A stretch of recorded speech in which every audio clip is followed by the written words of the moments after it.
வாங்க, இன்னைக்கு நாம நம்மள சுத்தி இருக்கிற இந்த நவீன உலகத்தையே இயக்கிக்கிட்டு இருக்கிற ஒரு கண்ணுக்கு தெரியாத சக்திய பத்தி கொஞ்சம் ஆழமா பார்க்கலாம். அதுதான் மாறுதிசை மின்னோட்டம், அதாவது ஆல்டர்னேட்டிங் கரண்ட் அல்லது ஏசி. நீங்க என்னைக்காவது யோசிச்சு பார்த்திருக்கீங்களா? உங்க வீட்ல இருக்கிற பிளக் பாயிண்ட்ல இருந்து பெரிய பெரிய நகரங்களுக்கு வெளிச்சம் கொடுக்கிற பவர் லைன்ஸ் வரைக்கும் ஏன் இந்த ஒரு டைப் கரண்ட் மட்டும்தான் எல்லா இடத்துலயும் இருக்கு? வாங்க, இந்த கேள்விக்கான பதிலை இன்னைக்கு நாம கண்டுபிடிக்கலாம். இதுக்கு பின்னாடி இருக்கிறது ஒரு மாபெரும் விஞ்ஞானி நிக்கோலா டெஸ்லா. அவரோட ஐடியா தான் இந்த மாறுதிசை மின்னோட்டம். இதோட ஸ்பெஷாலிட்டியே என்னன்னா, இது ஒரு செகண்டுக்கு பல தடவை அதோட டைரக்ஷனை மாத்திக்கிட்டே இருக்கும். இப்படி மனசு மாறிக்கிட்டே இருக்கிற இந்த கரண்ட் தான் நம்மளோட நவீன உலகத்துக்கான கதவையே திறந்து வச்சது. சரி, முதல்ல ரொம்ப அடிப்படையான வித்தியாசத்தை புரிஞ்சுக்கலாம். கரண்ட்ல ரெண்டு வகை இருக்கு. ஒன்னு டிசி, அதாவது நேர்திசை மின்னோட்டம். இது பேட்டரியில இருந்து வர்ற மாதிரி ஒரே நேர்கோட்ல தான் போகும். ஆனா ஏசி, அதாவது மாறுதிசை மின்னோட்டம் அப்படி இல்ல. அது ஒரு அலை மாதிரி முன்னாடியும் பின்னாடியும் அதோட திசையை மாத்தி மாத்தி போய்கிட்டே இருக்கும். ஒரு ஏசி சர்க்கியூட் இப்படி வேலை செய்யுதுன்னு புரியணும்னா அதுல இருக்கிற மூணு முக்கியமான ஆளுங்களை நம்ம முதல்ல பார்க்கணும். இவங்கள ஒரு டீம்ல இருக்கிற 3 அலகலக கேரக்டர்ஸ் கொண்ட வீரர்கள்னு நினைச்சுக்கோங்க. முதல் வீரர் ரெசிஸ்டர், அதாவது மின்தடை. இவர் ரொம்ப ஸ்ட்ரெயிட் ஃபார்வர்ட் டைப். இவரை பொறுத்த வரைக்கும் வோல்டேஜும் கரண்ட்டும் இன்செப்பரபிள் ஃப்ரெண்ட்ஸ் மாதிரி. ரெண்டும் ஒன்னாவே மேல போகும், ஒன்னாவே கீழே வரும். ஒரு சின்ன மிஸ் அண்டர்ஸ்டாண்டிங் கூட இருக்காது. அடுத்ததா வர்றது இண்டக்டர், அதாவது மின் தூண்டி. இவர் கொஞ்சம் தயக்கமான ஆளு. கரண்ட்ல திடீர்னு ஏதாவது மாற்றம் வந்தா இவருக்கு பிடிக்காது. அதனால கரண்ட்டை கொஞ்சம் மெதுவா போக வைப்பாரு. இதனால என்ன ஆகும்னா, கரண்ட் வோல்டேஜ்க்கு பின்னால தங்கி லேட்டா வரும். இதைத்தான் டெக்னிக்கலா கரண்ட் லேக்ஸ் த வோல்டேஜ்னு சொல்றோம். மூணாவது வீரர் கெப்பாசிட்டர், அதாவது மின்தேக்கி. இவர் இருக்காரே ரொம்ப சுறுசுறுப்பு. எப்பவும் ஒரு படி முன்னாடி தான் இருப்பாரு. கரண்ட்டை வேகமா வாங்கி அதை விட வேகமா வெளியே அனுப்புறதால கரண்ட் வோல்டேஜை முந்திக்கிட்டு முன்னாடி ஓடும். இத கரண்ட் லீட்ஸ் த வோல்டேஜ்னு சொல்லுவாங்க. இப்போதான் அசல் ஆட்டமே ஆரம்பிக்குது.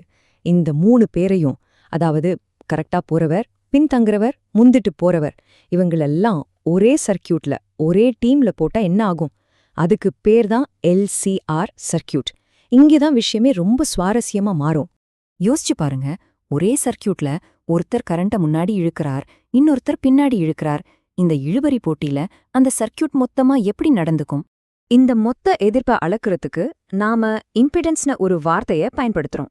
இது வெறும் சாதாரண மின்தடை மாதிரி இல்ல. அந்த இண்டக்டர், கெப்பாசிட்டர் ஏற்படுத்துற இழுபறி எல்லாத்தையும் சேர்த்து ஒரு ஏசி சர்க்கியூட்டோட உண்மையான மொத்த எதிர்ப்பை இது காட்டும். ஆனா இங்க ஒரு சூப்பரான விஷயம் நடக்குது. என்னன்னா, இண்டக்டர் கரண்ட பின்னாடி இழுக்குது, கெப்பாசிட்டர் முன்னாடி தள்ளுது. இந்த 2 விஷயம் ஒண்ணுக்கொன்னு எதிர் திசையில இருக்கிறதால ரெண்டும் ஒண்ணு கேன்சல் பண்ண பாக்குது. ஒருத்தரோட பாதிப்பை இன்னொருத்தர் குறைச்சு ஒரு சமநிலைக்கு வர முயற்சி பண்ணுது. இந்த சமநிலைப்படுத்துற விஷயம் இருக்கே, இது நம்மள ரொம்பவே ஸ்பெஷலான ஒரு மேஜிக்கலான பாயிண்ட்க்கு கூட்டிட்டு போக போகுது. அதுக்கு பேர் தான் ஒத்திசைவு, அதாவது ரெசனன்ஸ். ஒருவேளை இண்டக்டரோட பின்னாடி இழுக்கிற சக்தியும் கெப்பாசிட்டரோட முன்னாடி தள்ளுற சக்தியும் கரெக்டா 100க்கு 100 சமமா ஆயிட்டா என்ன ஆகும்? ரெண்டும் ஒன்னு முழுசா கேன்சல் பண்ணிட்டா அப்போதான் நம்ம அந்த ஸ்வீட் ஸ்பாட்டை தொடுவோம். அதுக்கு பேர் தான் ரெசனன்ஸ். அந்த ஒரு குறிப்பிட்ட ஃப்ரீக்வன்சில சர்க்கியூட்டோட மொத்த எதிர்ப்பு டமால்னு கீழே விழுந்துடும். இதனால கரண்ட் எந்த தடையும் இல்லாம வெள்ள மாதிரி அம்ம வேகமா பாய ஆரம்பிக்கும். அதுதான் அந்த மேஜிக் பாயிண்ட். இது ஏதோ தியோரி மட்டும் இல்லைங்க, நீங்க டெய்லி யூஸ் பண்ற ஒரு டெக்னாலஜி. நீங்க ரேடியோ கேப்பீங்களா? அந்த காலத்து ரேடியோல ஸ்டேஷன் மாத்த ஒரு நாப் திருப்புவீங்களே, அப்போ நீங்க என்ன பண்றீங்கன்னா, அந்த சர்க்கியூட்டோட தன்மைய மாத்தி ஒரு குறிப்பிட்ட ரேடியோ ஸ்டேஷனோட ஃப்ரீக்வன்சிக்கு கரெக்டா இந்த ரெசனன்ஸை வர வைக்கிறீங்க. இன்ட்ரெஸ்டிங்கா இருக்குல்ல? சரி, இப்போ நாம ஆரம்பிச்ச கேள்விக்கே திரும்ப வருவோம். இந்த சர்க்கியூட் கதையெல்லாம் சரி, ஆனா இதனால எப்படி ஏசி கரண்ட் இந்த உலகத்தையே ஆள முடியுது? அந்த கரண்ட் வார்ல இது எப்படி ஜெயிச்சது? அதுக்கான பதில் ஒரே ஒரு சிம்பிளான டிவைஸ்ல ஒளிஞ்சிருக்கு. அதுவும் ஏசி கரண்ட்ல மட்டும்தான் வேலை செய்யும். அதுதான் டிரான்ஸ்ஃபார்மர், அதாவது மின்மாற்றி. இதோட வேலை என்னன்னு பாத்தீங்கன்னா ரொம்ப சிம்பிள், ஆனா ரொம்ப பவர்ஃபுல். பவர் ஸ்டேஷன்லேருந்து வர்ற கரண்டோட வோல்டேஜை பல லட்சம் மடங்கு அதிகப்படுத்தி ஸ்டெப் அப் பண்ணி அனுப்புவாங்க. வோல்டேஜ் அதிகமாகும்போது கரண்ட் ரொம்ப கம்மியாயிடும். இதனால கரண்ட் கேபிள்ல போகும்போது சூடாகி வீணாகிற சக்தி இழப்பு, அதாவது எனர்ஜி லாஸ் நம்ப முடியாத அளவுக்கு குறைஞ்சிடும். அப்புறம் நம்ம வீட்டு பக்கத்துல இருக்கிற டிரான்ஸ்ஃபார்மர்ல அந்த அதிக வோல்டேஜை மறுபடியும் பாதுகாப்பான லெவலுக்கு ஸ்டெப் டவுன் பண்ணிடுவாங்க. இந்த வேலையை டிசி கரண்ட்ல இவ்ளோ சுலபமா செய்யவே முடியாது. இதுதான் ஏசியோட வெற்றி ரகசியம். 311 வோல்ட். ஆச்சரியமா இருக்கா? ஆமாங்க, உங்க வீட்டு பிளக் பாயிண்ட்ல இருந்து வர்ற கரண்டோட பீக் வோல்டேஜ், அதாவது ஒரு கணத்துல அது தொடர உச்சகட்ட வோல்டேஜ் இதுதான்.